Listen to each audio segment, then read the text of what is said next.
ወመንፈስ ቅዱስ አሐዱ አምላክ አሜን።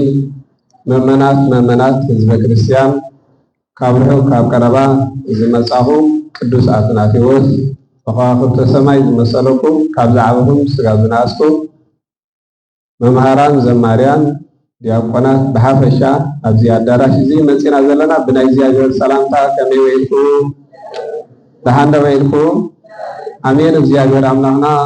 ናይ ሰራዊት ጎይታ ብባህሪ ምስግን ዝኾነ ንዓና ዘይግባአና ከነሱ ይግባአኩም ኢሉ ብቸርነቱ ብምሕረቱ ቅዱስ ፍቃዱ ኮይኑ ዝኣኻኸበናን ዝሰብሰበናን ክብርን ምስጋናን እግዚአብሔር አምላክና ይኹን። ወላዲተ አምላክ እመብርሃን ቅድስተ ቅዱሳን አደ ፈጣሪ ዝኸበረትን ዝተመስገነትን ትኹን። ኩሎም ቅዱሳን እግዚአብሔር አምላክ ዝኸበሩን ዝተመስገኑን ይኹኑ። ናይ ሎሚ ዕለት ኩላትና ከም ንፈልጦ ዓብዪ ጾም ካብ ዝኣቱ ድሮ ሓደ ሳምንቲ ኣውፂሩሎ እዚ ከዓ ቤተክርስትያንና ብናይ ቅዱስ ያሬድ ናይ ቤተክርስትያንና ሊቅ ዝኾነ ኣቦ ስርዓት ኣለዋ። በዚ ስርዓት እዚ ስለትምራሕ ከዓኒ ነናቶም ወቅቲ ስያሜ ተዋሂብዎ ነዚ ዕለት እዚ ኣጋጣሚ ኮይኑ ግን እዚ ዕለት እዚኣ ሰንበተ ክርስቲያን ቅድስቲ ተባሂላ ትፅዋዕ አጋጣሚ ከዓ እዛ ናይ ሎሚ መዓልቲ ንምሃረላ ከዓኒ ቅድስቲ ኢሉ ቅዱስ ያሬድ ካልአይቲ ሰንበት ሰሚይዋ ኣሎ። በዚኣ ኢና ክንምሃር እግዚአብሔር አምላክ ንዓይ ዝዛረብ አንደበት ንዓኻትኩም ከዓ እትሰምዕ እዝነ ልቡና ናይ ኩላትና ሕሊና እግዚአብሔር አምላክ ይሰብስበልና። አንደበትና ተቋጻጺሩ ቃሉ ሰሚዕና ኣፍረ ንኸነውዕሎ ከዓ ናይ እግዚአብሔር አምላክ ምሕረት ንኩላትና ኣይፈለየና። አርእስተ ትምህርትና ኣብ ክልተ ቦታ እዩ ዘሎ። እዚ አርእስቲ እዚ ማለት እዩ በከመ ጸዋዕክሙ ቅዱስ ውእቱ አንቱም ኩኑ ቅዱሳነ በኩሉ ግእዘክሙ ኢሉ በሐዲስ ኪዳን ቅዱስ ጴጥሮስ ቀዳማይ ጴጥሮስ ምዕራፍ 1 ቁጥሪ 15 ዘሎ ቃል ካብ ብሉይ ኪዳን ከዓ ካብተን ትእዛዛት ናይ እግዚአብሔር አምላክ ተቐሚጠን ዘለዋ እስመ ቅዱስ አነ እግዚአብሔር አምላክክሙ ኩኑ ቅዱሳነ ኢሉ እግዚአብሔር አምላክ ነዛ ቅድስቲ እዚኣ ዘሌዋውያን 19 ዘሎ ፍቅዲ 2 ከምቲ አነ ቅዱስ ዝኾንኩዎ ንስኻትኩም ከዓ እንታይ ኩኑ ቅዱሳን ኩኑ። እግዚአብሔር አምላክና ብባህሪ ቅዱስ እዩ። እግዚአብሔር አምላክና ብባህሪኡ ናይ ባህሪኡ ዝተዋሃቦ ስለዝኾነ ጻድቃን ቅዱሳን ካብቲ ናይ እግዚአብሔር አምላክ ቅድስና ካብቲ ናይ እግዚአብሔር አምላክ ስም ወሲዶም ቅዱሳን ተባሂሎም ይፅውዑ። በዚ ስም እዚ ይፅውዑ ብዙሓት እዮም። ኣብ ቤተ ክርስቲያንና በዚ ስም እዚ ይፅውዑ ብዙሓት እዮም። ቀዳማይ ቅዱሳን መላእክቲ ኣጠቃልል ኣቢሉ ቅዱሳን መላእክቲ ተባሂሎም ይፅውዑ። ካልኣይ ቅዱሳን አበው ይባሃሉ። አበው ማለት ከም ኣቦና አብርሃም ከም ኣቦና ኖህ ከም በዓል ይስሐቅ ያዕቆብ ዘለው እዚኣቶም አበው ቅዱሳን ተባሂሎም ኣቦታት ቅዱሳን ኢሎም ተቐሚጦም ኣለው። ካብ ቀፂሎም ቅዱሳን ነቢያት ተባሂሎም ይፅውዑ። ቅዱስ ማለት ትርጉሙ ፍሉይ ማለት እዩ። ቅዱስ ማለት እንታይ ማለት እዩ?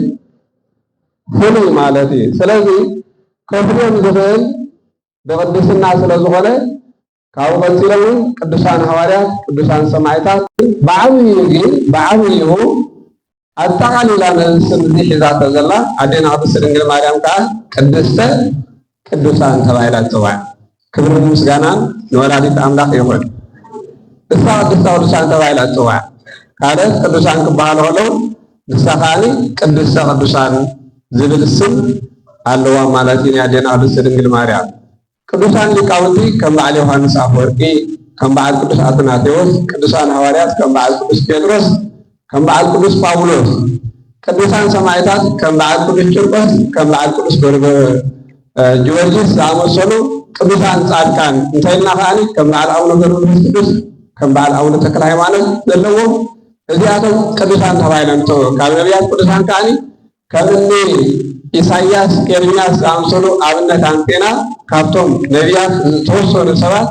እዚኣቶም ቅዱሳን ተባሂሎም ይፅውዑ። እግዚአብሔር አምላክ ከመይሎም ቅዱሳን ንዝብል ከዓኒ እግዚአብሔር አምላክ ኣቐድማ ኣቢሉ ከምቲ እቲ ዝፀዋዓኩም ቅዱስ ዝኾነ ንስኻትኩም ከዓኒ እንታይ ኩኑ ኢልና ቅዱሳን ኩኑ። ፀዊዕና ዘሎ መን እግዚአብሔር እዩ። ንምንታይ ፀዊዕና ክንቅደስ? ንምንታይ ፀዊዕና ክንባረኽ? ንምንታይ ፀዊዕና ክንፍለ? ንምንታይ ፀዊዕና እንድሕር ራእይና ደቁ ክንከውን? ንምንታይ ፀዊዕና መወዳእታት ተስፋ መንግስተ ሰማያት ንኽንወርስ እግዚአብሔር አምላክ ፀዊዕና ንኹላትና።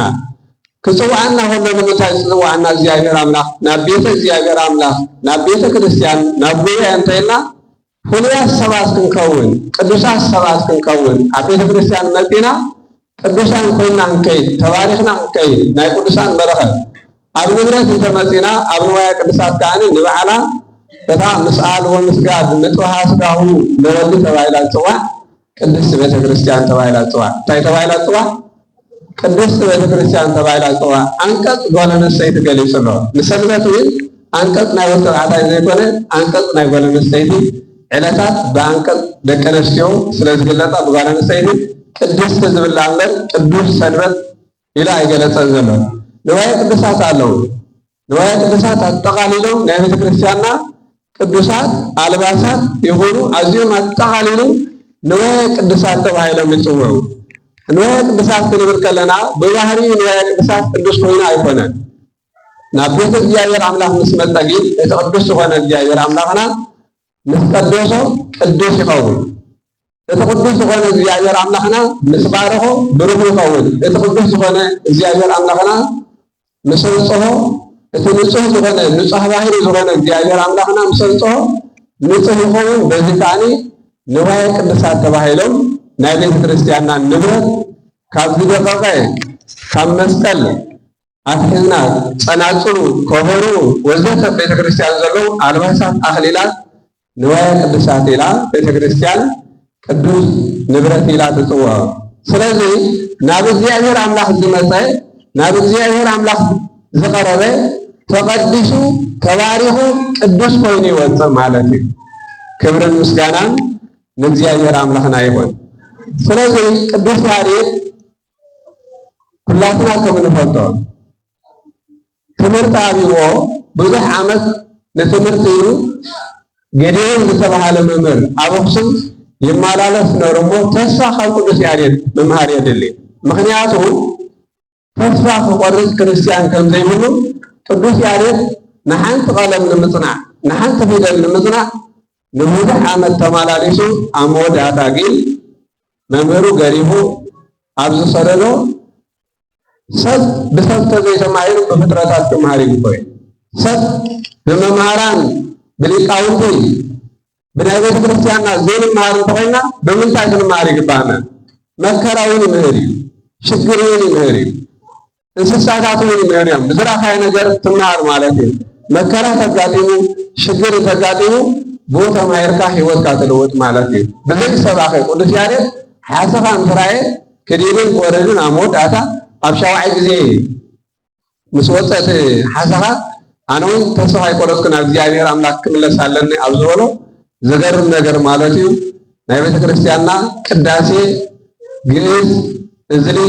ኣራራይ ኢላ ናይ ቤተ ክርስቲያንና ዘይማ ካብዚ ኣይወፅእኒ ናይ ኣዕዋፍን ናይ ዝኾነ ይኹን ድምፂ ካብዚ ስለ ዘይወፅእ ብሓንሳብ ተገሊፅሉ ክሳብ ሰማይ ከይዱ እውን ምስ መላእክቲ ቅዳሴ ምስ መላእክቲ ዝማሬ ተመሲጡ ብተመስጦ ኮይኑ በዚ መሰረት ናይ ቤተ ክርስቲያንና ዘይማ ናይ ቤተ ክርስቲያንና ሕጂ ዘማርያን ሕጂ ቀዳስያን ሕጂ መምሃራን ሊቃውንቲ ቤተ ክርስቲያንና ኣብ ቤተ ክርስቲያንና ኮይኖም ዘለዉ ናይ መን ዜማ እንተይልና ናይ ቅዱስ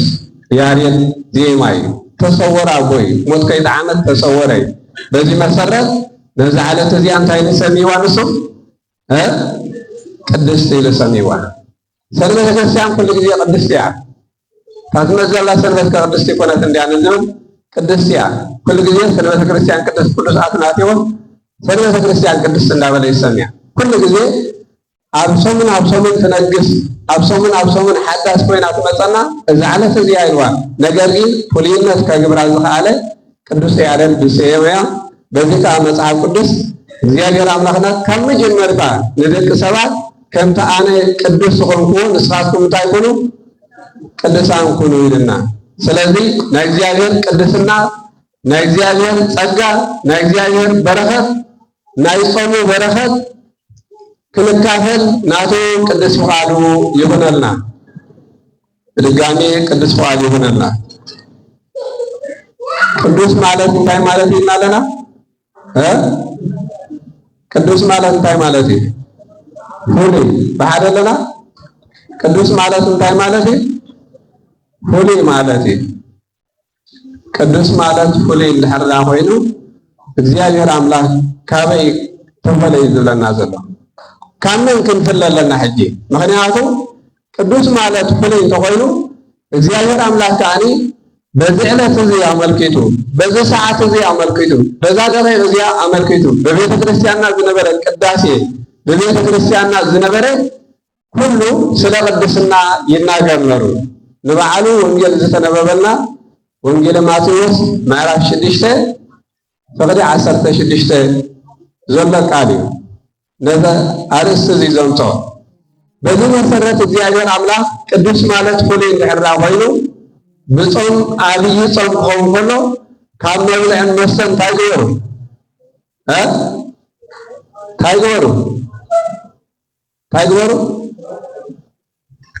ተፈለዩ ቅዱስ ማለት እንታይ ማለት እዩ በሓደለና ቅዱስ ማለት እንታይ ማለት እዩ ፍሉይ ዓብይ ጾም ክኸውን ከሎ ካብ መብልዕን መስተን እንታይ ገበሩ ተፈለዩ ካብ ኩሉ ነገር እንታይ ግበሩ ዋና ርእሲ ወስዶም ምፍላይ ማለት እዩ ኣብ መወዳእታዊ መጽሓፍ ክርስቶስ ምስ ኮነ ኣባጊዕ ካብ ዕጣን እንታይ ገብረን እዩ ክፈልየና ይኮ ሕጂ ሓቢርና ኣለና መወዳእታ ግን ምፍልላይ ኣሎ ፈልይ ስለዚ ቅዱስ ማለት ፍሉይ ነገር እንድሕርና ኮይኑ እዞም ዝበልናዮም ቅዱሳን ዝተፈለዮም ካበይ ዝተፈለዩ እንተይልና ካብ ዓለም ዝተፈለዮም ምስ ዓለም ዝበሃል ርክብ የብሎምን ንሳቶም ፍሉያት እዮም ኩሉ ነገሮም ፍሉያት ስለ ዝኾኑ ንዓብይ ጾም ኣመልኪቱ ከዓኒ ወንጌልና ዘስተምረና ዘሎ ቅዱስ ተኮይኑ እግዚአብሔር አምላክ ከምቲ ዝፀውዓኩም ቅዱስ ዝኾነ ንሳትኩም እንታይ ኩኑ ኢሉ ቅዱስ ጴጥሮስ ቅዱሳን ኩኑ ክብል ከሎ ፍሉያት ኩኑ ማለት እዩ ካብ ምን ክንፍለ እንድሕር ኢልና ከዓኒ መጀመርያ ንፍለዮ ካብ መብልዕን ካብ መስተ እንታይ ንኸውን ንፍለ ክሳዕ መዓስ ንዝብል ንዝተወሰነ ግዜ ንዝተወሰነ ሰዓት ንፍለ ማለት እዩ ተፈሊና ካብዚ ተፈለይ ካልኣይ ካብ ክፉ ነገር እንታይ ግበሩ ተፈለይ ክፉ ነገር ክንብል ከለና ብዙሕ ዘጠቃለለ እዩ ክፉ ነገር ካብ ናይ ኩሉ ሓጢኣት ክፉ ነገር ጓይላ ክኸውን ይኽእል እዩ ስኽራን ክኸውን ይኽእል እዩ ዝሙት ክኸውን ይኽእል እዩ ቅትለት ክኸውን ይኽእል እዩ ባእሲ ክኸውን ይኽእል እዩ ቄም ክኸውን ይኽእል እዩ ፅልእ ክኸውን ይኽእል እዩ ዝተፈላለዩ ነገር ናይ ሓጢኣት ነገር ካብዚ እንታይ ግበሩ በሓደ ኣለና እንታይ ግበሩ ተፈለዩ ይብለና ኣሎ ዋና ናይ ሎማዓንቲ ትምህርትና ካብዞም ዝበልናዮም ነገራት ናይ ሓጢኣት ዝተፈላለዩ ሓጢኣት ክፉ ነገር ምናልባሽ ክፉ ነገር እግዚአብሔር አምላክ ተፈለዩ ይልና ኣሎ ስዕረት ምስ ኣተወ ይፈቅደልና ሕጂ ብልዕ ተተኸልኪልና እግዚአብሔር አምላክ ስዕረት ምስ ኣተወ ብልዕ ከልክደልና እዩ ክፉ ነገር ግን የፍቅደልና ክፉ ነገር ኩሉ ጊዜ እስከ ዘላለም ማለት እዩ ክሳብ መዓስ ክሳብ ዘላለም ሓጢኣት ክፉ ነገር ክሳብ ዘላለም ተፈለኻዊ ዝብልና እግዚአብሔር ብልዕን መስተን ግን ንዝተወሰነ ጊዜ ንዝተወሰነ ሰዓት ምክንያቱ ክሳብ ብፍላይ ኣብዚ ፅቡቅ ነገር እዩ ፅቡቅ ነገሩ እንታይ እንተይልና ቅዳሴ ስለ ዘሎ ኣባና ተኮይኑ ተቀዲሱ ዶ ኣይተቀደሰን ተደዊሉ ዶ ኣይተደወለን ማዕስየን ቅዱሱ ናበልካ ብዙሕ ክሳይ ኣሎ ኣብዚ ግን ፍሉይ ነገር ከግብረልና ዝኽእል ኣብዚ ሃለና ንሃሉ ዋላ ኣብ ስራሕ ቦታ ንሃሉ ቅዳሴ ኣብ ኩሉ ቦታ ኣብ ኩሉ ብድምፂ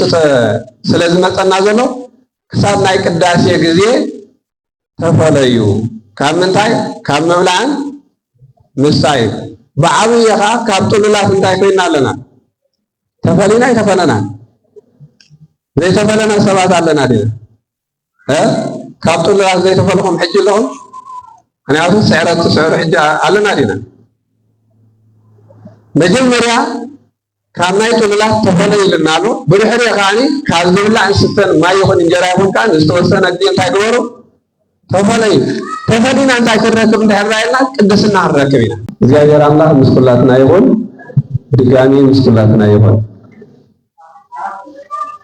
ቅዱስ ማለት ዝተፈለየ ማለት እንታይ ራእየና ቅዱስ ዝብል ቃል ብዕብራይስጥ ካድሽ ኢሉ ገሊጽዎ ኣሎ ብሰለስቱ ወይ ከዓ ናይ ሶርያ ቋንቋውን ካድሽ ኢልዎ ኣሎ ብግዕዝ ቅዱስ እንታይ ራእይሉ በትግርኛ ከዓ እንታይ ማለት እዩ ፍሉይ ማለት እዩ ትግርኛ እንታይ ማለት እዩ ፍሉይ ማለት እዩ ስለዚ እግዚአብሔር አምላክ ፍሉይ እንድሕር ኮይኑ ቅዱሳን ከዓ ካብ ዓለም እንታይ እዮም ፍሉያት እዮም ቅዱሳን መላእክቲ ኣናባብሮኦም ካባና ዝተፈለየ እዩ ዘለዎም ምክንያቱ ኣይበልዑን ኣይሰትዩን ኣይሓሙን ኣይሞቱን ሕልፈት ዝበሃል የብሎምን ፍሉያት እዮም ንሳቶም 24 ሰዓት ንእግዚአብሔር አምላክ እንታይ ዝገብርዎ እዮም ቅዱስ ቅዱስ እንዳበሉ እንታይ ዝገብርዎ ዘመስግንዎ እዮም ንሕና ክንደክም ከለና ዘይደኽሙ ዘይዕርፉ ቅዱሳን መላእክቲ ፍሉያቶም ኣፈጣጥሮኦም ንብል ካብኡ እግዚአብሔር አምላክ ፍሉያት ዝኾኑ ሰባት ከዓኒ ኣቐዲምና ብዝበልናዮም ኣቦም አብርሃም ይስሐቅ ያዕቆብ ኣቦና ነው ሎጥ እዞም ኣብኡ እዚኣቶም ከም በዓል ሄኖክ ዝኣመሰሉ ከዓኒ ፍሉያት እዮም በዓል ነቢይ በዓል ሄኖክ ሞት ከይጣዕሙ ካብዚ ዓለም እንታይ ዝገበሩ ማለት እዩ ዝተሰወሩ ፍሉያት እዮም እኮሳቶም ተፈልዮም እዮም ካባና ንሕና ሞት ጥዕምና ኢና ናብ እግዚአብሔር አምላክ ንኸይድ ሞት ከይጣዕምና ኣይኮናን ኣቦና አብርሃም ከዓኒ ጋሻ ብምቕባል ነቲ እግዚአብሔር አምላክ ዝነበሮ እምነት ብግብሪ ብምስራሕ ፍሉይ ነገር ስለ ዝኾነ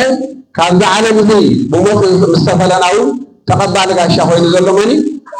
ኣቦና አብርሃም እዩ ፍሉይ ኣበው ርእሲ ኣበው ስሩ ሃይማኖት ኢሉ ተቐሚጡ ዘሎ ኣቦና አብርሃም እዩ አብርሃም ኣመነ ኢሉ ቅዱስ ጳውሎስ ጽድቂ ተቆፀረሉ ኢሉ ነቢያት ከዓኒ ፍሉያት እዮም ዝንበይዎ ንሳቶም ነዚ ሕጂ ዘለናዮ ነዚ መፅእ ይኹን ነቢያት ዝተነበይዎ ሓደ ምክንያቱ ልበ አምላክ ዳዊት ገሊፁ ዘሎ ስለዚ ነገር እዚ ሓደ ካብቶም ነቢያት ነቢይ ዳዊት እዩ ስለዚ እዚኣቶም ፍሉያት እዮም ሐዋርያት እንተልና እውን ፍሉያት እዮም ኩሉ ነገር ማለት እዩ ቤቶም ገዞም ሰበይቶም ደቆም ሓዲጎም እግዚአብሔር አምላክ እንታይ ዝገበርዎ እዮም ዝሰዓብዎ ስለ ዝኾኑ እሳቶም ከዓ ፍሉያቶም ጻድቃን እንተኢልና ከዓ ፍሉያት እዮም ባህላዊ ነገር እውነት ቅዱስ ዝገርም ነገር ማለት እዩ እኽሊ ከይጣዕሙ ካብ ማህፀን ኣድዮም ካብ ዝወፁ እንታይ ኣይጣዕሙን ካብ መግቢ እንታይ ኮይኖም ተፈልዮም ካብ መግቢ ምስ ተፈለዩ እንታይ ተባሂሎም ቅዱስ ተባሂሎም ማለት እዩ ተክለ አብ ተክለ ወልድ ተክለ መንፈስ ቅዱስ ክንፅዋዕም ከለና አቡነ ገብረ መንፈስ ቅዱስ ኢልና ንፅዋዕ ዝተፈለዩ ነገር እዮም በዓል ኣቡነ ተክለ ሃይማኖት ኩሉ ነገር ነዚ ዓለም እዚ ምስ መነኑ ብፀሎት ማለት እዩ ንሸውዓተ ዓመት ዝኣክል ምንም መግቢ ከይበልዑ ምስ ፀንሑ ፍሉያት ኮይኖም ስለዚ ንፍለየ ንምንታይ እንተኢልና ንቅድስና እዩ እግዚአብሔር አምላክ ዘይሓስበና ከይመስሎ ይሓስበና ጥመዮ ክብለና ከሎ ስለዝሓልየልና ድስ ስለዘይሓልየልና እዩ እግዚአብሔር አምላክ ስለዝሓልየልና እዩ ሓኻይም ከማን ይሰማምዕ እዮም ኣብዚ ሓደ ሓደ ዶክተር ዝሕመካ እንታይ ትግበር ይብል ኣይትብላዕ ኣብ ፆም እኳ ዶክተር ይሰማማዕ ኣብ ካልእ ኣይሰማማዓካ እዩ ኣብ ፆም ግዜ ግን እዚ ኣይትብላዕ ዝብል እግዚአብሔር አምላክ ኣይትብልዑ ክብለና ከሎ ስለዘይሓልየልና ስለዘይኮነስ ስለዝሓልየልና እዩ ንጠቕምና ዋና ገለገለ ሰባት እንታይ ዝብሉ ኣለዉ ብልዒ እንታይ የብሉን ዝብሉ ኣለዉ አዳምን ሔዋንን በሊዕም ግን ወይ ሰሪቆም ገነት መጀመሪያ ኃጢአት ዝመፀ መጀመሪያ ናብ ዓለም ኃጢአት ዝመፀ ብዝድዕዳ እምበር ብኻልእ ኃጢአት ሕጊ ኣይነበረ ቀዳማይ ናብ ዓለም ኃጢአት ዝኣተወ ብልዒ እዩ ስለዚ ብልዒ ኃጢአት እዩ ብግዚኡ ማለት እዩ ብግዚኡ ብዘይግዚኡ ብልዒ ኃጢአት እዩ ብፍላይ ኣብዚ ሕጂ ሒዝናዮ ዘለና ዓብይ ጾም አንጊና ቡን ሰተተ ኮይና ክሳብ ሰዓት ቅዳሴ ዘይንፀንሕ እንድሕራ ኮይና አንጊና ኮይና ዝበለፀ ምግቢ ማለት እዩ ናይ ጾም ይበ ዝበለፀ ምግቢ ሰብ ብግዜ ስዕረት እዩ በሊዕ ሰብ ዝሓምም ሕምክና ዝኸይድ በር ፀይሞ ኢሉ ዝኸይድ ሰብ ኣሎ ኩሉ ሕማም ዝመፅእ ብብልዒ እዩ ምክንያቱ ምስ በልዓኻ ብብዝሒ ምስ በልዓኻ ግዴታ ናይ ውሽጣዊ ሕማም ጨጎራ ይትንከፍ ካልእ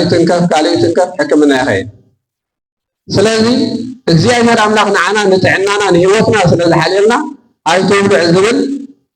ነገራት ይብና ዘሎ ኣይተብልዕ ክብለና ኩሉ ከዓ ተፈለይ ማለት እዩ ቅዱስ ማለት እንታይ ማለት ኢልና ኣለና ፍሉይ ማለት እዩ ስለዚ ተፈለይ ኢልና ኣሎ እግዚአብሔር አምላክ ካብ ምንታይ ኢና ንፍለ እንተኢልና ካብ ክፉ ነገር ተፈለይ ካብ ብልዕን መስተን ከዓ እንታይ ግበሩ ተፈለይ ንሱን ዝተወሰነ ግዜ ከምኡኻ ምስለ ቃሉ እግዚአብሔር አምላክ ዝኸበረ ዝተመስገነ ይሁን ደጊሙ ዝኸበረ ዝተመስገነ ይሁን ሰብ ብግዜ ጾም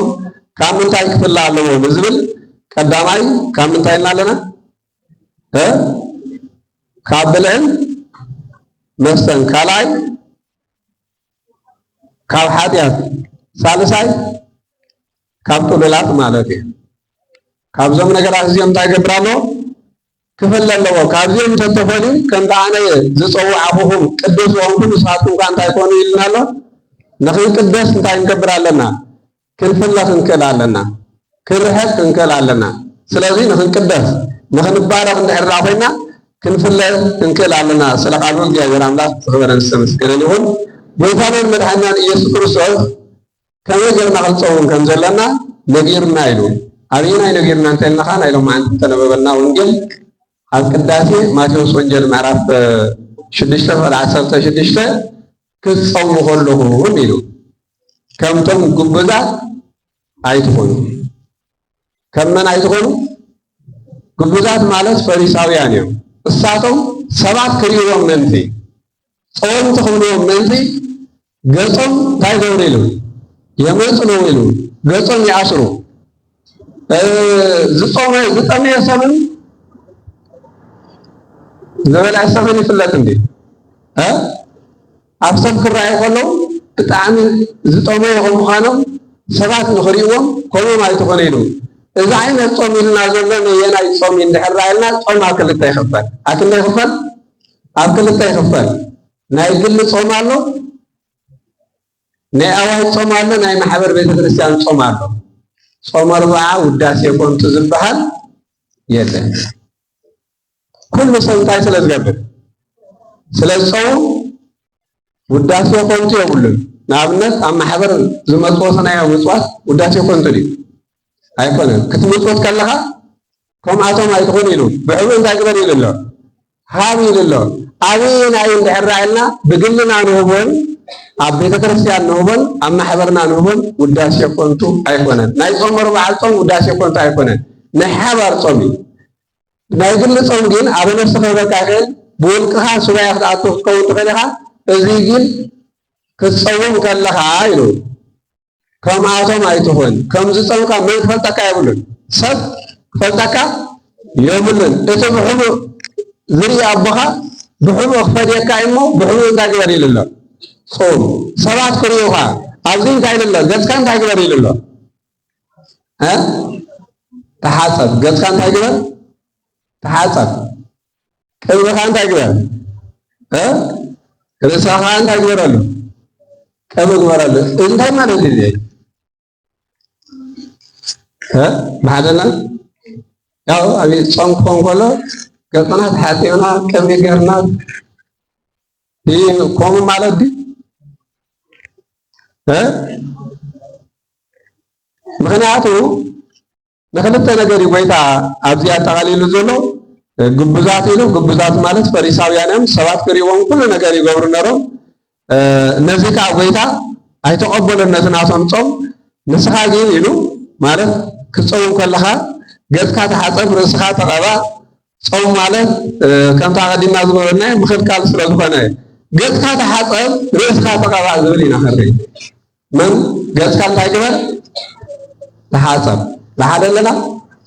ገጽካ ተሓፀብ ክብል ከሎ ማይ ተሓፀብ ማለት ዲ ትርጉም ወሰደ ገጽካ ተሓፀብ ዝብል ንሕራሪና ርእስካ ተቐባ ገጽካ ተሓፀብ ማለት ግብረ ሐዋርያት ምዕራፍ 22 ቁጥሪ 16 ምሕፃብ ማለት ምንሳሕ ማለት እዩ ኢሉ ምሕፃብ ማለት እንታይ ማለት እዩ ምንሳሕ ክትጾሙ ከለኹም ብምንታይ ጀምርዎ ኢሉ ብንስሓ ጀምርዎ ስለዚ ዳዊት ህፅበኒ ዋንፃኒ እም ኃጢአትየ ካብ ኃጢአተይ ካብ በደለይ እንታይ ግበረኒ ሕፀበኒ ንስኻ እንተሓፂብካኒ ካብ ምንታይ ክፅዕድየ ኢልዎ ካብ በረት ክፅዕድየ ኢሉ መዝሙር 50 ቁጥሪ 5 ዘሎ ማለት ነቢይ ኢሳያስ እውን ኣብ ምዕራፍ 1 ቁጥሪ 16 እሺ በሉ ንዓይነ እግዚአብሔር አምላክ ተኣዘዙኒ ካብ ኃጢአትኩም እንታይ ግበሩ ይብለ ተሓፀቡ ከም ደም ወይ ከዓ ከም ዝዋውዕ ዝነበረ ኃጢአቱ ከም በረድ እንታይ ክኸውን እዩ ክፅዕድ እዩ ንዓይነ እግዚአብሔር አምላክ እንድሕር ደኣ ተኣዚዝኩምልካ በረኸት ምድሪ ትረኽቡ ኢኹም ክትበልዑ ኢኹም በረኸት ምድሪ ክትረኽቡ ኢኹም ንዓይ እሺ በሉኒ ተኣዘዙኒ ኢሉ እግዚአብሔር አምላክ ብብሉይ ኪዳን ኢሉ በአዲስ ኪዳን እውን እዚ ቃል እዚ ነስተምሮ ዘለና ማለት እዩ ስለዚ ምሕፃብ ማለት ማይ ምሕፃብ ዘይኮነ ወይታ ስለ ልብሲ ስለ ባላልዓ ስለ ማይ ምሕፃብ ገጽካ በዚ አይኮነን ዝዛረብ እግዚአብሔር አምላክ ጫማ ከምዚ ዓይነት እሱ አይኮነን ናይ እግዚአብሔር ከምዚ ዓይነት ጫማ ግበር ኢኻ እሱ ንዕኡ አይኮነን ንዓና ኢሉስ እግዚአብሔር አምላክ ግን ውሽጣዊ ሰውነትና ማይ ተሓፀብ ክብል ከሎ ቃል ብቃሉ ማይ ተሓፂብካ ንቤተ ክርስቲያን ኪድ ማለት እዩ ኢልና ዘይኮነ ደስኻ ተቐባ ክብል ከሎ ማይ ምሕፃብ እንታይ ኢልና ኣለና እና ተነሲሕና ኣቲና ኩላትና ናብ ዓብዪ ጾም ተነሲሕና ተነሲሕኻ እቶ ማለት እዩ ምሕፃብ ማለት ልክዕ ንስሓ ማለት ውሽጣዊ ሰውነት ቅዱስ ጴጥሮስ ኢሉ ዘሎ እዚ ማይ እዚ ደጋዊ ርስሓትኩም ዘይኮነ ውሽጣዊ ርስሓትኩም እንታይ ዝገብር እዩ ዝሓፅብ ዳ እምበር ንሱ ደጋዊ ሰውነትኩም ርክብ ዝበሃል የብሉን ኢሉ በዚ ማይ እዚ ተሓፀቡ ኢሉ ስለዚ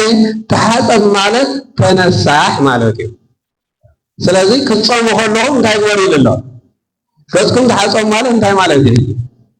ክትጾሙ ከለኹም እንታይ ግበሩ ንስሓ እተው ካልኣይ ርእስኻ ተቐባ ኢሉ ምክንያቱ ናይ ፈሪሳውያን ጾም ኣይሕፀቡን እዮም ኣይቅብኡን እዮም ረሲሖም ገጾም ተኣሳሲሩ ከምዚ ጦመዩ ሰባት ክድምፅሎም ብጣዕሚ ፀዋሚ ብጣዕሚ ፀላይ ብጣዕሚ ሰጋዲ ይኹኖም ኣብ ዓይነ ሰብ ክረኣዩ ስለዚ ደልዩ ዝነበሩ ኣነ እዚ ጾም እዚ ኣይቅበሎን ኢሉ እግዚአብሔር አምላክ ከመይ ዓይነት ጾም ዳ ኢሉ ክትጾም ከለኻ ንስኻ ተሓፀብ ገጽካኻ እንታይ ግበር ተለኸ ብሕቡእ ኣብ ምድሪ ዋግኦም ተኸፊሎም እዮም ኢሉ ንሳቶም ምክንያቱ ዋጋ ዝኸፍል መን እዩ ናይ ጾምና ዋጋ ዝህበና መን እዩ እግዚአብሔር እዩ ካብ ሰባት ኣይትፀበዮ ጾምካ ሰባት ፀዋሚ እዩ ፀላይት እያ ቤተክርስቲያን ተመላላሲት እያ ሰጋዲት እያ ቆራቢት እያ ክብሉካ ዘይኮኑ ካብ ሰባት ምንም ኣይትድለ ዋጋ ዝኸፍል ኣነ ስለ ዝኾንኩ ንሳቶም ኣብ ምድሪ ከለዉ ዋጋ ስለ ተኸፈሉ ዋጋ ካብይ ክትክፈል በታ ኣነ ዝርአካ ጾም በታ ኣነ ዝርአካ መጽወት በታ ኣነ ዝርአካ ጸሊሉ ስለ ጸሎት ምን ቆይሊ ክጽልዩ ከለኹም ኣብ ቀራናታት መንገዲ እንታይ ትገብሩ ኣይትጸልዩ ሰባት ክሪኢኹም ስለ ክልተ ነገር እዮም እዚኦም ምጽዋትን ጾምን ኢሉ ዘሎ ንክልቲአን ኣጠቃሊሉ ሰባት ብዝርኢኹም ኢሉ ተቐብአ ማለት ቅብአ ማለት መንፈስ ቅዱስ ማለት እዩ ቅብአ ማለት ምን ማለት እዩ መንፈስ ቅዱስ እዩ ኣብዚ ገሊጽዎ ኣሎ ካልኣይ መልእክቲ ዮሐንስ ምዕራፍ 2 ቁጥሪ 20 ቅብአ መንፈስ ቅዱስ ከም ምዃኑ ስለዚ ክትጾሙ ከለኹም መንፈስ ቅዱስ ይሃልኹም መን ይሃልኹም መንፈስ ቅዱስ ይሃልኹም ኢየሱስ ክርስቶስ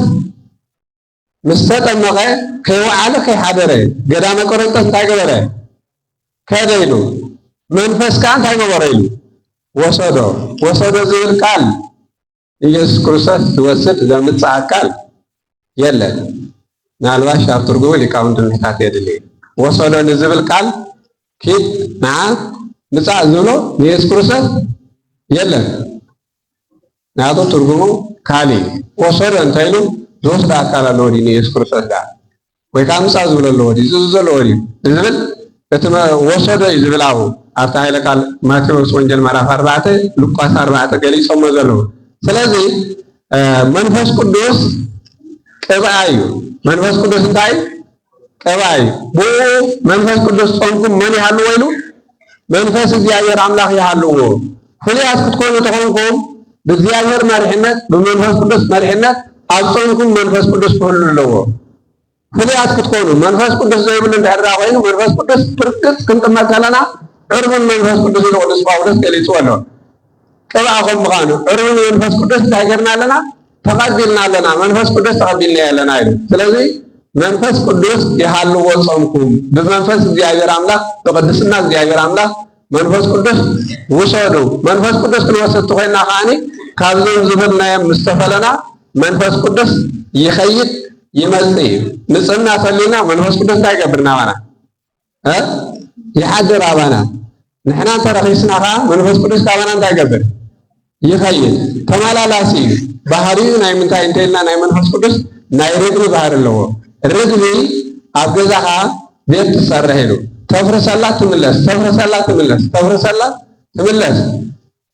ኣብ መወዳእታ ጨኪንካ እንድሕር ደኣ ኣፍሪስካላ ሻውዓይ ግዜ ጨኪና ትኸይድ። እምነትካ ኢሉ ትሰርቕ ትሕሱ ትዝሙ ኩሉ ሓጢኣት ትገብር። መንፈስ ቅዱስ ብ40 ብ80 ዝተዋሃብካዮ ግን ካብኻ እንታይ ይገብርኒ ኣይለቀበኒ። ኣብ መወዳእታ እግዚአብሔር አምላክ ክሒድካ ሃይማኖትካ እንተለዊጥካ መንፈስ ቅዱስ ንስኻ ዝነበረ ብ40 ብ80 እንታይ ይገብር ካብኻ ሙሉእ ብምሉእ ይለቅቕ። ሰይጣን ይሃድረካ ሾ ሓጢኣት ገርካ ግን መንፈስ ቅዱስ ኣሎ ምሳኻ ኣይገድፈካን እዩ። ስለዚ መንፈስ ቅዱስ ማለት ቅብአ ማለት እዩ። ስለዚ መንፈስ ቅዱስ ብመንፈስ ቅዱስ ተቐቢኹም ብመንፈስ ቅዱስ ተሓፂብኩም እንታይ ግበሩ ጾሙ።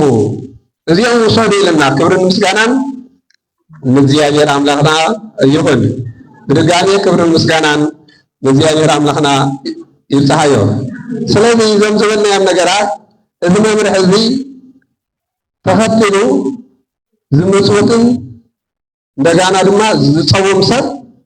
ዋግኡ ካብ መን ይቕበል ማለት እዩ? ካብ እግዚአብሔር አምላክ ይቕበል።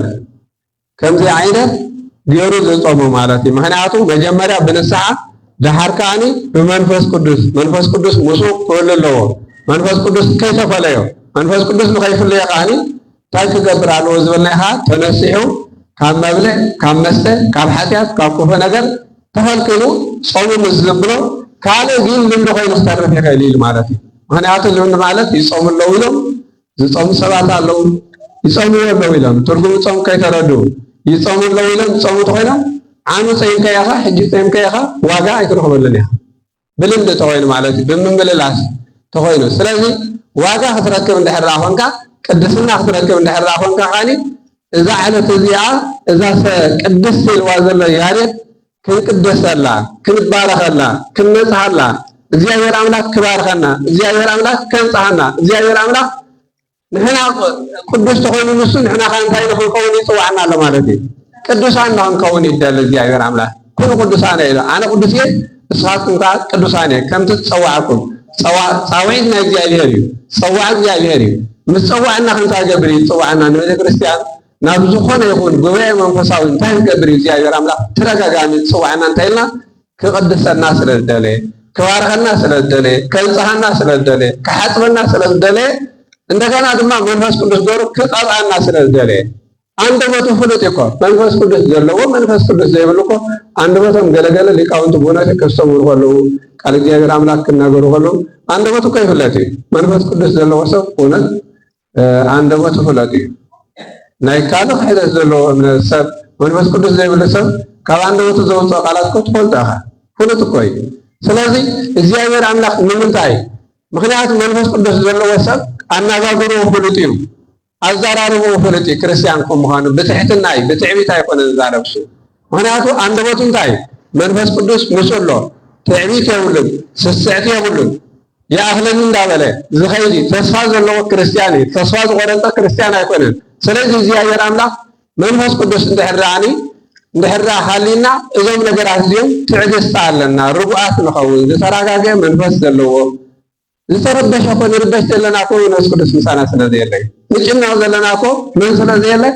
መንፈስ ቅዱስ ምሳና ስለዘየለ ስለዚህ ነጾም እዚ ክትጾሙ ከለኹም ከምዚ ዓይነት ገርኩም ተግብሩልና ጾምወልና በሐዲስ ኪዳን ጎይታና መድኃኒት ክርስቶስ ጾም ብሉይ ኪዳን ናይ ፈሪሳውያን ጾም ናይ ፈሪሳውያን ምጽዋት ናይ ፈሪሳውያን ጸሎት ናይ ፈሪሳውያን ዝርዮ ዝነበረ ከም ዓይነት ኣይኮነን ኣነ ዝቕበሎ ኢሉ ስለቃሉ እግዚአብሔር አምላክ ዝኸበረን ዝተመስገነን ይኹን ደጊሙ ዝኸበረን ዝተመስገነን ይኹን ስለዚህ ከምቲ ኣቐዲምና ዝበልናዮ እዚ ጾም እዚ ናይ ኣዋጅ ጾሚ ናይ ጉባኤ ጾሚ ናይ ማሕበር ጾሚ ሓቢርካ ትጾሞ ሓቢርካ ትሰግዶ ሓቢርካ ትጽልዮ ሓቢርካ ተቐድስ ኩሉ ነገር ምእመናን እንዳረኣይኻ ትገብሮ ነገር ላእምበር ተሓቢርካ ትገብሮ ነገር ኣይኮነን ናይ ሕብረት እዩ እዚ ጾም እዚ ከዓ ንሃገር ሰላም ከምፅእ ይኽእል እዩ ንህዝበ ክርስቲያን ሰላም ከምፅእ ይኽእል እዩ ኩሉ ሓቢሩ እንድሕር ጸልዩ ሰላምን ቅሳነትን ከምጣልና ይኽእል እዩ መጽሓፈ ኣስቴር ዝተኣወጀ ኣዋጅ ንቅትለት ዝተኣወጀ ኣዋጅ ንድሕነት ብጾም እዮም ሰይሮሞ ሰብነነየ ጾም ብምጻሞም ካብ ቆልዓ ክሳብ ሽማግለ ካብ ንጉስ ክሳብ እንስሳ ብምጻሞም ንርእሶም ድሒኖም ንሃገሮም እንታይ ገሮም ኣድሒኖም ነቢይ ዳንኤል ጾም ብምጻሙ ንሰለስተ ሰሙን ኢሉ ማይ ጸባ ስጋ ከይበልዓኹ ብምጽናሕ ኢሉ ዳንኤል 10 ዘሎ ማለት እዩ ነቢይ ዳንኤል ምዕራፍ 10 ገለገለ ሰባት ሰባ በየናይ መጽሓፍ ቅዱስ ኣሎ ዝብሉ ሰባት ኣለው ነቢይ ዳንኤል ኢሉ ስጋ ናብ ኣፈይ ከይሕለፍኩ ንሰለስተ ሰሙን ንክልተ ሰሙን ጸናሐ ኮይኑ ካብ ምንታይ ድሒኑ እንድሕር ኢልና ካብ ኣፍ ኣናብስት እንታይ ኮይኑ ድሒኑ ንኣናንያን ኣዛርያን ሚሳኤልን ዝተባሃሉ ከዓኒ ኣብ እምነቶም ንክጸንዑ ኣተባቢዕዎም ማለት እዩ ኣጆኹም ኢልዎም ኣብ መወዳእታ እዞም ሰለስተ መንእሰያት ኣብቲ ዝኸድዎ ሃገር ናይ ሃገሮም ብልዒ ይፈልጡ ነይሮም ቤተ መንግስቲ እዮም ይሰርሑ ነይሮም ተማሪኾም ምስ ከዱ ግን ጽቡቕ ነገር ብልዑ ምስ በሎም ንሳቶም ኣይንበልዕን ኢና ቆሎ ኢና ንበልዕ ኢሎም ምናልባሽ ገዝኩም ከይባላሾ ረአየና ኢሎሞ ስለዚ ንሳቶም ከዓኒ ጾም ምስ ጾሙ ካብ ምንታይ ድሒኖም ካብኡ ተመሳት እንታይ ኮይኖም ድሒኖም እቶም ጸላእቶም ዝኾኑ ናብ እቶም እሳት ክድርብዩ ከለዉ ንሳቶም ክቃጸሉ ከለዉ እዞም ሰለስተ መንእሰያት ግን እንታይ ኣይኮኑን ብምጻሞም ድሒኖም ጾም የድሕን እዩ ማለት እዩ ስለዚ ብዙሓት ኣቦታትና ነዚ ጾም እዚ ነቢይ ሙሴ 40 መዓልትን 40 ለይትን ብምጻሙ ዘጸአት 9 ዘሎ ተመልኪትና ጽላት ካብ እግዚአብሔር ኣምላኽ እንታይ ኮይኑ ተቐቢሉ ምቅዳስ ማለት እኮ ደብረ ሲና ኮይኑ ካብ እግዚአብሔር ኣምላኽ 10 ትእዛዛት እግዚአብሔር አምላክ ሂብዎ በዚህ መሰረት ነቢይ ኤልያስ ከተመልከትና መጽሐፈ ነገሥት ምዕራፍ 19 ዘሎ ቀዳማይ ነገሥት ነቢይ ኤልያስ ጾም ብምጻሙ ካብዛ ዓለም እዚ ሞት ከይጣዕሙ እንታይ ኮይኑ ተሰዊሩ ሞት ከይጣዕሙ ማለት እዩ ብኸመይ እንተልና ጾም ጸይሙ 40 መዓልትን 40 ለይትን ጸይሙ ስለዚ 40 መዓልትን 40 መዓልት ጾም ከለኹም ከምናይ ጎይታ ይኮነን እግዚአብሔር አምላክ ከምናቱ ጾም ይልና ከምናቱ ጾም ይልና እሱኮ እንታይ ገበረ ብርኩ እንታይ ገበረ ከይዓጸፈ ደው ምስበለ ኮፍ ከይበለ 40 መዓልትን 40 ለይትን ግን እግዚአብሔር ቆም ይጾም ይልና ነጾም አይበለና እንኳ ጊዜ ይብና እዩ ክሳብ መዓልት ጾም ከም ዘለና ጊዜ ይብና ሰዓት ይብና ንስተወሰነ ጊዜ ተፈለይሉ ስለዚህ ብዙሓት ኣቦታትና ነዚ ጾም እዚ ብምጻሞም ታይገርሙ እዮም ተጠቂሞም እዮም ቅዱሳን ተባሂሎም እዮም ከም በዓል እዝራ ጸይሞም ቅዱሳን ተባሂሎም እዮም ስለዚህ ጾም ብምጻምና ቅዱሳን ንኽንከውን ጻድቃን ንኽንከውን ኣብ መወዳእታ ኸዓኒ ኣብ ትንሣኤ ዘጉባኤ ርስቲ መንግስተ ሰማያት እንታይ ንኽንገብር ንኽንወርስ ኢሉ ተስፋ መንግስተ ሰማያት ክንወርስ እንድሕር ኮይና በዚ ንኽንከይ እግዚአብሔር አምላክ ከምቲ ኣነ ቅዱስ ዝኾንኩ ንስኻትኩም ከ እንታይ ኩኑ ይብሎ ቅዱሳን ኩኑ በከመ ጸዋዕክሙ ቅዱስ ውእቱ አንቱምኒ ኩኑ ቅዱሳነ በኩሉ ግእዘክሙ ብኩሉ ንብረትኩም ኢሉ ብኩሉ ንብረትኩም ኢሉ ነዚ ዕለት እዚ ሕፅር ዝበለ ማለት እዩ። እግዚአብሔር አምላክ አነ ቅዱስ የሙን ታይኩኑ ንስኻትኩም ከ ኢሉ ቅዱሳን ኩኑ። እግዚአብሔር አምላክ ቅዱስ ተኮይኑ ንሕና ቅዱሳን ዲና ንዝብል ሕቶ ግን ነፍስና ክንፍትሽ ይግባአና፣ ናብ ነፍስና ክንምለስ ይግባአና። ክንቅደስ ተኮይና ክንታይ ክንገብር ኣለና ንዝብል ከዓኒ ወንጌል አስተምሂርና ማለት እዩ። ንሕና ቅዱሳን ክንከውን ተኮይና ናይ ቅዱሳን በረኸት ናይ ቅዱሳን ጸጋ ናይ ቅዱሳን በረኸቶምን ረድኤቶምን ክንካፈል ተኮይና ከዓኒ እንታይ ክንገብር ኣለና ንዝብል ከዓኒ እግዚአብሔር አምላክ ከመይ ዓይነት ጾም ክንጾም ከም ዘለና ከመይ ዓይነት ምጽዋት ክንምጽወት ከም ዘለና እዚ ኃይለ ቃል እዚ ወንጌል አስተምሂርና ማለት እዩ። ጎይታ ንሐዋርያት ናይ ተራራ ወይ ከዓ ናይ እምባ ስብከቱ ተባሂሉ ኣብ ዝግለጽ እዞም ሰለስተ ምዕራፋት እዚኣቶም ከመይ ዝበሎም ሰባት ክጾሙ ከም ዘለዎም እዚ ጾም እዚ ብኸመይ ቅዱሳን ተባሂሎም ጻድቃን ተባሂሎም ክጽውዑ ንዝብል አስተምሂርና እሞ እግዚአብሔር አምላክ ዝመሃረናን ዝገሰጸናን ክብርን ምስጋናን ለእግዚአብሔር አምላክና ይሁን። ድጋሚ ክብርን ምስጋናን ይብጽሐዮ። ቅዱስ ጳውሎስ ዝሓለፈ ዘመን ያክል ብጓይላ ብስኽራን ብዕብዳን ብባእሲ ዝሕለፍ እንታይ ኢሉ ያክል መዓልቲ ምድሓን መዓስያ ኢሉ ሕጂ ያለው ማዓንቲ ኢሉ። ስለዚ ብጽላለ ብዝሓለፍናዮ ዘመን ብልምዳዊ ተለሚዱ ዘሎ ካብዚ ተፈለዩ ኢልና እግዚአብሔር አምላክ ካብ ዓለም ተፈለዩ። ዓለም ካልያ አነ ካብ ዓለም ፍሉይ ንሱ እንታይ ኢሉ ንሐዋርያት ዝበሎም ቃል ኣሎ። ምክንያቱ ከምቲ ንዓይ ጸለትኒ ዓለም ንዓኻትኩም ታስገብረኩም እያ ኢልዎም ክጸላእኩም እያ እንታይ ምስኮኑ ምስ ተፈለዩ ዝተፈለዩ ሐዋርያት ዓለም ጸሊኣቶም ተተፈሊኻ ይጸሉኻ ናብ እግዚአብሔር አምላክ ፍሉይ ተኾንካ ብዓለም ትጽላ ብዓለም ኣይትፍተን እያ። ስለዚ እቲ ጸላይና ዝኾነ ዲያብሎስ ነጎይታናን መድሐናን ኢየሱስ ክርስቶስ ኣብ ገዳመ ቆሮንቶስ ከይተረፈ ሰለስተ ኣርእስተ ሃጣውእ ዝፈተኖ ካብዚ ተፈሊኹም ክስዕርዎ እንድሕር ኮንኩም ብጾም ብጸሎት ክስዕርዎ ተፈሊኹም ኢሉ ብኸመይ ከም ንስዕሮ ኣብ ገዳመ ቆሮንቶስ አስተምሂርና ጎይታ ሰይጣን ብኸመይ ክስዓር ከም ዘለዎ ስለ ቃሉ እግዚአብሔር አምላክ ዝኸበረን ዝተመስገነን ይሁን። ደጊሙ ዝኸበረን ዝተመስገነን ይሁን። ስብሐት ለእግዚአብሔር ወለወላዲቱ ድንግል ወለመስቀሉ ክቡር።